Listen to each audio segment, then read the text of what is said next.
സുഗമദേവിയിലെ പ്രമോയിലെ പ്രഭാവതി മീരയും നന്ദനുമായിട്ടുള്ള വിവാഹം ഉറപ്പിക്കുകയാണ്. ബലരാമൻ വന്ന് അച്ഛനുമായിട്ട് സംസാരിച്ച് നിങ്ങളുടെ വിവാഹം ഉറപ്പിച്ചെന്നും എത്രയും പെട്ടെന്ന് നല്ലൊരു മുഹൂർത്തത്തിൽ നിങ്ങളുടെ വിവാഹം നടക്കുമെന്ന് പ്രഭാവതി നന്ദനോട് പറയുകയാണ്.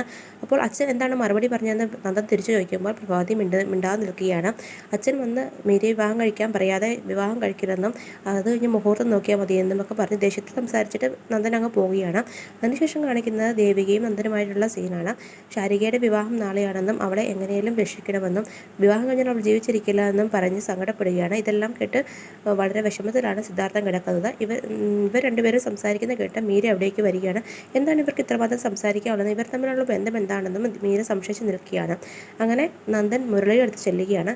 നാളെ ശാരികയെ എങ്ങനെ രക്ഷിക്കുമെന്ന് അവർ തമ്മിൽ സംസാരിച്ചുകൊണ്ടിരിക്കുന്നതാണ് ഇന്നത്തെ സുഗമദേവിയുടെ പ്രമോ.